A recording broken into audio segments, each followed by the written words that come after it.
Hello friends, welcome back to our channel. Friends, આજે આપણો જે વિષય છે બહુ જ ઇમ્પોર્ટન્ટ વિષય છે ને આજે હું વાત કરવાનો છું ઓલ ઇન્ડિયા બાર એક્ઝામિનેશન 21 માટે મોસ્ટ ઇમ્પોર્ટન્ટ સબ્જેક્ટ ભારતીય સાક્ષ્ય અધિનિયમના મોસ્ટ ઇમ્પોર્ટન્ટ 25 MCQs વિશે.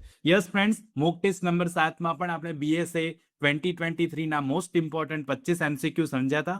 હવે વધારે બીજા 25 MCQs આ વિડીયોમાં આપણે સમજવા જઈ રહ્યા છે. તો ફ્રેન્ડ્સ, જે પણ કોઈ સ્ટુડન્ટ ચેનલ પર નવા છે, પ્લીઝ ચેનલને સબસ્ક્રાઇબ કરી લો, બેલ નોટિફિકેશન આઇકોનને ઓન કરી લેજો, જેથી આવનારા ખૂબ જ અગત્યના વિડીયોઝના નોટિફિકેશન આપ સૌને સૌથી પહેલા મળી જાય. બિલકુલ સમયને નહીં બગાડીએ, શરૂ કરીશું આજનો વિડીયો.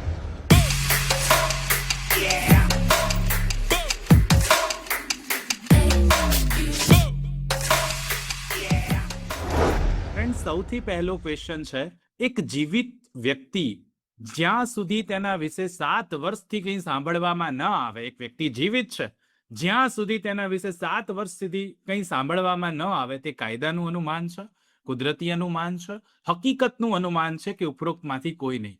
પ્રશ્ન નંબર 1 નો સાચો જવાબ શું આવશે? તો પ્રશ્ન નંબર 1 નો કરેક્ટ આન્સર આવે આ એક કાયદાનું અનુમાન છે friends. Okay, A will be correct answer. પ્રશ્ન નંબર 2 જુઓ. જ્યારે એવો પ્રશ્ન હોય કે કોઈ વ્યક્તિ જીવે છે કે મૃત્યુ પામી છે અને એવું સાબિત થાય છે કે તેના વિશે 7 વર્ષથી કોઈએ કંઈ સાંભળ્યું નથી, જો સ્વાભાવિક રીતે જો તે જીવિત હોત તો તેના વિશે સાંભળતા હોત, તો સાબિતીનો બોજો કોના પર રહેશે? ઓપ્શન એ, જે વ્યક્તિ આવું કહેતું હોય. ઓપ્શન બી, રાજ્ય. ઓપ્શન સી, જે વ્યક્તિ તેની પુષ્ટિ કરતી ન હોય. કે ઓપ્શન ડી, ઉપરોક્ત તમામ. પ્રશ્ન નંબર 2 માં શું આવે સાચો જવાબ? તો પ્રશ્ન નંબર 2 નો કરેક્ટ આન્સર એ બને, જે વ્યક્તિ આવું કહેતી હોય ને, હુ અફર્મ્સ એવું કહેવાય છે કાયદામાં, જે વ્યક્તિ આવું કહેતી હોય એના પર પુરાવાનો સાબિતીનો બોજો રહેલો છે. પ્રશ્ન નંબર 2 માં પણ સાચો જવાબ એ આવશે. પ્રશ્ન નંબર 3 જુઓ. ભારતીય સાક્ષ્ય અધિનિયમ 2023 હેઠળ જો કોઈ વ્યક્તિ જીવિત હોવાનો દર્શાવવામાં આવે, છેલ્લા કેટલા વર્ષોમાં એ જીવિત હોય તો જીવિત માનવામાં આવશે? ઓપ્શન એ 14 વર્ષ, ઓપ્શન બી 20 વર્ષ, ઓપ્શન સી 7 વર્ષ કે ઓપ્શન ડી 30 વર્ષ. પ્રશ્ન નંબર 3 નો સાચો જવાબ શું આવે? તો સાચો જવાબ પ્રશ્ન નંબર 3 માં ડી છે, 30 વર્ષ વિલ બી કરેક્ટ આન્સર. અહીંયાથી D will be correct answer. D સાચો જવાબ બનશે.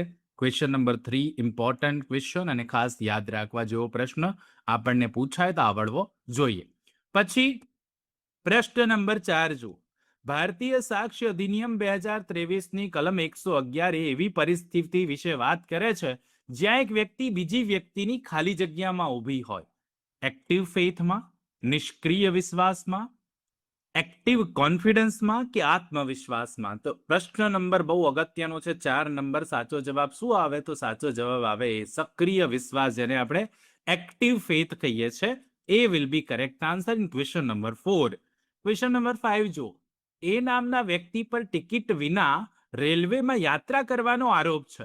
એ ટિકિટ લીધી હતી તે હકીકત સાબિત કરવાનો બોજો કોના પર રહેશે? ફરિયાદી, આરોપી એટલે કે એ, અદાલત કે ઉપરોક્ત તમામ? તો 5 નંબરના પ્રશ્નનો સાચો જવાબ આવે બી. આ સાબિત કરવાનો બોજો આરોપી એટલે કે એ નામના વ્યક્તિ પર રહેલો છે. બી વિલ બી કરેક્ટ આન્સર. એને ટિકિટ લીધી હોય તો એને ખબર હોય એને ટિકિટ લીધી છે કે કેમ, તો એ સાબિત એને જ કરવું પડે પછી, એટલા માટે બી વિલ બી કરેક્ટ આન્સર. 6 જુઓ.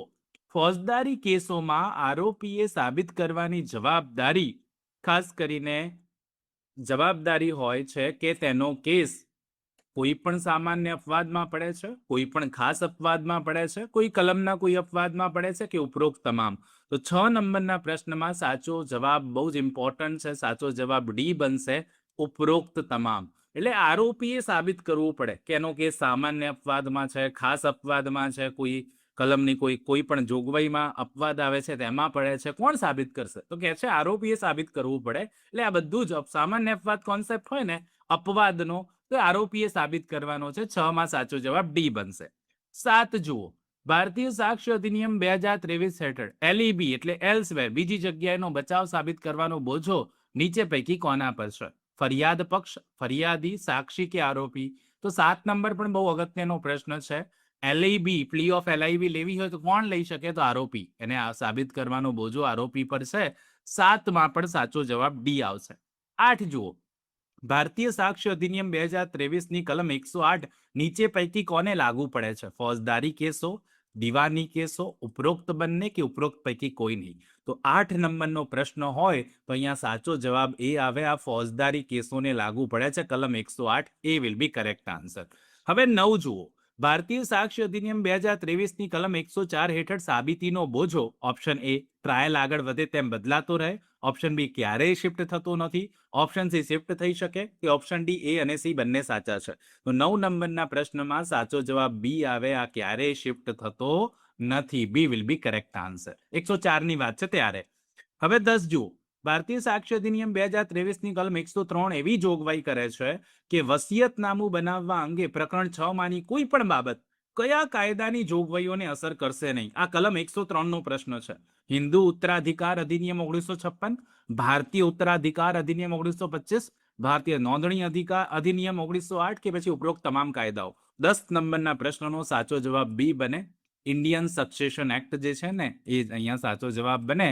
બી વિલ બી કરેક્ટ આન્સર. ભારતીય ઉત્તરાધિકાર અધિનિયમ 1925 અહીંયા સાચો જવાબ બનશે. 10માં બી. 11 જુઓ. ભારતીય સાક્ષ્ય અધિનિયમ હેઠળ એ બી ને મારો સફેદ ઘોડો વેચવા સંમત થાય છે. એ પાસે 2 સફેદ ઘોડા હોય તો નીચે પૈકી સાચો વિકલ્પ તમારે પસંદ કરવાનો છે. પુરાવો ફક્ત ત્યારે જ અપાય જો ઇલેક્ટ્રોનિક પુરાવો હોય. ઉચ્ચ અદાલતના આદેશને આધીન પુરાવો આપી શકાય. કયા સફેદ ઘોડાની વાત કરવામાં આવી હતી તે બતાવતો પુરાવો આપી શકાય કે પુરાવો આપી શકાય નહીં. શું આવે સાચો જવાબ?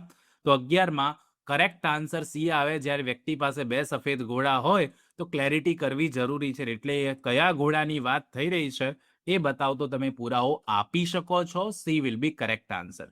પ્રશ્ન નંબર 12 જુઓ. દસ્તાવેજમાં ખાલી જગ્યાઓ રાખી હોય છે.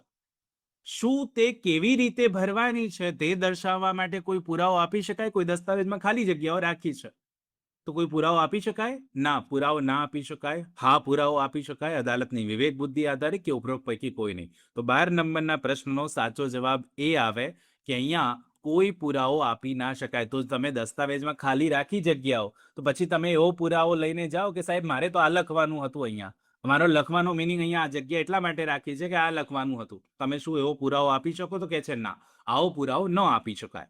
13 જુઓ. ભારતીય સાક્ષ્ય અધિનિયમ 2023 હેઠળ દસ્તાવેજને અમાન્ય બનાવતા મૌખિક પુરાવા નીચે પૈકી કઈ જોગવાઈઓ મુજબ સ્વીકાર્ય છે? કલમ 95(1) કલમ 95(2), કલમ 95(3), 4 કે કલમ 95(6). શું આવે સાચો જવાબ 13માં? 13માં કરેક્ટ આન્સર એ આવે કલમ 95(1). અહીંયા સાચો જવાબ છે. એ વિલ બી કરેક્ટ આન્સર. 14 જુઓ. ભારતીય સાક્ષ્ય અધિનિયમ 2023ની કલમ 95 કોના વચ્ચેના વિવાદોને લાગુ પડે છે? ફક્ત દસ્તાવેજના પક્ષકારો, અજાણ્યા લોકો, દસ્તાવેજના પક્ષકાર અને અજાણી વ્યક્તિ કે ઉપરોક્ત તમામ? 14 નંબરનો પ્રશ્ન હોય, બહુ ઇમ્પોર્ટન્ટ, કલમ 95માંથી પૂછેલો પ્રશ્ન. ફક્ત દસ્તાવેજના પક્ષકારોને લાગુ પડે. એ વિલ બી કરેક્ટ આન્સર. પ્રશ્ન નંબર 15 જુઓ. બીએસએ હેઠળ કોઈ પણ હકીકત સાબિત થઈ શકશે જે કોઈ પણ દસ્તાવેજને અમાન્ય બનાવશે અથવા જે કોઈ પણ વ્યક્તિને તેનાથી સંબંધિત પણ હોય કોઈ પણ હુકમનામું અથવા હુકમ માટે હકદાર બનાવશે. જેમ કે છેતરપિંડી, ધાક ધમકી અથવા ગેરકાયદેસરતા, ક્ષમતાનો અભાવ, હકીકત અથવા કાયદાની ભૂલ, ઉપરોક્ત તમામ. તો જ્યારે આપણે વાત કરીએ છીએ કે હકીકત સાબિત કરવા સંદર્ભે 15 નંબરના પ્રશ્નની વાત હોય તો આ બધું તમે અલગથી સાબિત કરી શકો. માની લો છેતરપિંડી થઈ હોય, ધાક ધમકી હોય, ઇલીગાલિટી છે, કોમ્પિટન્સી નથી, હકીકત કે કાયદાની ભૂલ છે, તો એ સાબિત કરી શકો. D will be correct answer. 16 જુઓ. કલમ 94 નીચે પૈકી કોને લાગુ પડે છે? ફક્ત એવા વ્યવહારો માટે જે કાયદા હેઠળ લેખિતમાં હોવા જોઈએ, ફક્ત એવા વ્યવહારો માટે જે લેખિતમાં સંક્ષિપ્તમાં થાય છે, ઉપરોક્ત બંને કે ઉપરોક્તમાંથી કોઈ નહીં. 16 નંબરનો પ્રશ્ન કરેક્ટ આન્સર સી આવે. આ બંને આવી જશે અહીંયા. She will be correct answer. લેખિતમાં હોય અને સંક્ષિપ્તમાં હોય, બંને વસ્તુ છે. She will be correct answer. 17 જુઓ. ભારતીય સાક્ષ્ય અધિનિયમ 2023 હેઠળ કેટલા વર્ષ જૂનું ઇલેક્ટ્રોનિક રેકોર્ડ યોગ્ય કસ્ટડીમાંથી રજૂ થાય તો અદાલત તેને સાબિત માની લેશે? 3 વર્ષ, 5 વર્ષ, 20 વર્ષ કે 10 વર્ષ? શું આવે સાચો જવાબ? તો 17 નંબરનો પ્રશ્ન હોય, કરેક્ટ આન્સર બી બને, 5 વર્ષ. બી વિલ બી કરેક્ટ આન્સર. આ બહુ અગત્યનો પ્રશ્ન, હા, યાદ રાખજો. 18 જુઓ. જો કોઈ પણ દસ્તાવેજ ખાલી જગ્યા વર્ષ જૂનો હોય તો તેનું અમલ યોગ્ય રીતે થયું છે એવું માની લેવામાં આવે. 10 વર્ષ, 20 વર્ષ, 30 વર્ષ કે 40 વર્ષ? 18 નંબરનો પ્રશ્ન, સાચો જવાબ સી, 30 વર્ષ. She will be correct answer. 19 જુઓ. ભારતીય સાક્ષ્ય અધિનિયમ 2023ની કલમ 85 હેઠળ અદાલત કયા પ્રકારના કરારો વિશે અનુમાન કરી શકે? લેખિત કરાર, મૌખિક કરાર, ઇલેક્ટ્રોનિક કરાર કે ઉપરોક્ત પૈકી કોઈ નહીં? તો 19 નંબરના પ્રશ્નનો જવાબ સી આવે. ઇલેક્ટ્રોનિક કરાર હોય તો અનુમાન કરી શકે. She will be correct answer. 20 જુઓ. ભારતીય સાક્ષ્ય અધિનિયમ 2023 હેઠળ જાહેર દસ્તાવેજ શેના દ્વારા સાબિત કરી શકાય? મૌખિક પુરાવા, પ્રમાણિત નકલ કરી આપનાર અધિકારી, પ્રમાણિત નકલ દ્વારા કે ઉપરોક્ત પૈકી કોઈ પણ દ્વારા? તો 20 નંબરમાં સાચો જવાબ સી આવે. જ્યારે કોઈ પણ જાહેર દસ્તાવેજ સાબિત કરવો હોય ને તેને સર્ટિફાઈડ નકલથી આપણે સાબિત કરી શકીએ. પ્રશ્ન નંબર 20માં સાચો જવાબ સી આવે, પ્રમાણિત નકલ દ્વારા. 21 જુઓ. ભારતીય સાક્ષ્ય અધિનિયમ 2023 હેઠળ ખાનગી દસ્તાવેજ એટલે શું? પરિવારમાં બનેલ દસ્તાવેજ, ગુપ્ત દસ્તાવેજ, ખાનગી વ્યક્તિના કબજામાંનો દસ્તાવેજ કે જાહેર દસ્તાવેજ સિવાયનો દસ્તાવેજ? 21 નંબરનો પ્રશ્ન બહુ અગત્યનો, અહીંયા યાદ રાખજો. જાહેર દસ્તાવેજ સિવાયના જેટલા પણ દસ્તાવેજો હોય ને એને આપણે ખાનગી દસ્તાવેજો કહીએ છીએ ને, એટલે પ્રશ્ન નંબર 21માં સાચો જવાબ ડી બને. પ્રશ્ન નંબર 22 જુઓ. ભારતીય સાક્ષ્ય અધિનિયમ હેઠળ જો કોઈ પણ પ્રમાણિત સાક્ષી ના મળે તો દસ્તાવેજ કઈ રીતે સાબિત કરી શકાય? ઓછામાં ઓછા એક સાક્ષીનું પ્રમાણીકરણ તેના હસ્તાક્ષરમાં હોવાનું સાબિત કરીને, દસ્તાવેજ બનાવનાર વ્યક્તિની સહી તેના હસ્તાક્ષરમાં સાબિત કરીને, ઉપરોક્ત બંને રીતે કે ઉપરોક્ત પૈકી કોઈ નહીં. તો પ્રશ્ન નંબર 22નો અગત્યનો જવાબ સી બનશે. આ બંને રીતો છે કે આ બંને રીતે આપણે જો પ્રમાણિત કરનાર કોઈ વ્યક્તિ મળતી જ નથી તો બંને રીતો છે એ અને બી મુજબ આ બંને રીતો પ્રમાણે આપણે સાબિત કરી શકીએ. 23 જુઓ. ભારતીય સાક્ષ્ય અધિનિયમ 2023 હેઠળ નીચે પૈકી કયા દસ્તાવેજને તેનો અમલ નકારવામાં આવ્યો હોય કે ન હોય તેને પ્રમાણિત સાક્ષી દ્વારા ફરજિયાતપણે સાબિત કરવાની જરૂર પડશે? કોને? રજિસ્ટર્ડ પાવર ઓફ અટર્ની, રજિસ્ટર્ડ વેચાણ દસ્તાવેજ, નોંધાયેલ વિલ કે ઉપરોક્ત તમામ? તો 23 નંબરનો પ્રશ્ન પણ અગત્યનો અને સાચો જવાબ છે રજિસ્ટર્ડ વિલ હોય ને સાબિત કરવું જ પડે ફરજિયાતપણે. વિલ, વસિયત જેને કહીએ છીએ. અહીંયા સાચો જવાબ જે છે ને પ્રશ્ન નંબર 23નો કરેક્ટ આન્સર આપણા માટે બની જશે C. She will be correct answer. 24 જુઓ.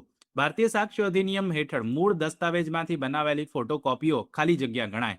પ્રાથમિક પુરાવો, ગૌણ પુરાવો, કર્ણોપકર્ણ પુરાવો કે મહત્વનો પુરાવો? 24 નંબરનો પ્રશ્ન પણ અગત્યનો, સાચો જવાબ બી બને કે ફોટોકોપી તૈયાર કરી હોય તેને આપણે સેકન્ડરી એવિડન્સ એટલે ગૌણ પુરાવો કહીએ છીએ. 25 નંબરનો ક્વેશ્ચન ને આજનો લાસ્ટ ક્વેશ્ચન જેનો આન્સર હંમેશાની જેમ આપશો એ મને નીચે કોમેન્ટ બોક્સમાં કોમેન્ટ કરીને જરૂરથી આપવાનો છે. પ્રશ્ન છે કે ભારતીય સાક્ષ્ય અધિનિયમ 2023 હેઠળ દસ્તાવેજના કન્ટેન્ટ કઈ રીતે સાબિત થઈ શકે? ઓપ્શન એ, દસ્તાવેજ કોર્ટ સમક્ષ રજૂ કરીને. ઓપ્શન બી, જે પક્ષે દસ્તાવેજ રજૂ કર્યો છે તેને તપાસીને. ઓપ્શન સી, જે વ્યક્તિના હાથે દસ્તાવેજ લખ્યો છે અથવા સહી કરી છે તેને તપાસીને. કે ઓપ્શન ડી, જેની તરફેણમાં દસ્તાવેજ થયો છે તેને તપાસીને. તો ફ્રેન્ડ્સ 25માં શું સાચો જવાબ બનશે કોમેન્ટ જરૂરથી કરજો. મોક ટેસ્ટ નંબર 9 ભારતીય સાક્ષ્ય અધિનિયમમાંથી જોઈએ છે તો મોક ટેસ્ટ નંબર 9 BSA પણ કોમેન્ટમાં જરૂરથી લખી દેજો. કોમેન્ટ જરૂરથી કરજો તો તમારા માટે રેગ્યુલર વિડીયોઝ હું લઈને આવતો રહીશ. પણ જો તમે કોમેન્ટ નહીં કરો તો પછી ડિલે થશે. એટલે કહું છું કોમેન્ટ જરૂરથી કરજો ને આઈ હોપ કે આજના 25 પ્રશ્નો આપ સૌને ક્લિયર થઈ ગયા હશે. બહુ જ અગત્યના પ્રશ્નો છે અને પરીક્ષાની દ્રષ્ટિ મેં પહેલા પણ કહ્યું છે કે આવા પ્રશ્નો પૂછાઈ શકે એમ છે. તો આઈ હોપ કે આજને આ વિડીયો આપ સૌને ક્લિયર થઈ ગયો છે. જો આ વિડીયો આપને સારો લાગ્યો હોય તો એક લાઇક કરી દો. ચેનલ પર નવા હો તો પ્લીઝ ચેનલને સબસ્ક્રાઇબ કરીને બેલ નોટિફિકેશન આઇકનને ઓન કરી લેજો જેથી આવનારા ખૂબ જ અગત્યના વિડીયોઝના નોટિફિકેશન આપ સૌને સૌથી પહેલા મળી જાય. ને સાથે સાથે આપના મિત્રો જે AIB21 આપવાના છે એમને શેર કરી દો અને ફ્રેન્ડ્સ લાઇક જરૂરથી કરજો ને કોમેન્ટ કરવાનું ભૂલતા નહીં. મળીએ નેક્સ્ટ વિડીયોમાં. ત્યાં સુધી જોતા રહો અમારી ચેનલ રિયલ એજ્યુકેશન ગેજેટ. ખૂબ ખૂબ આભાર. ખૂબ ખૂબ ધન્યવાદ.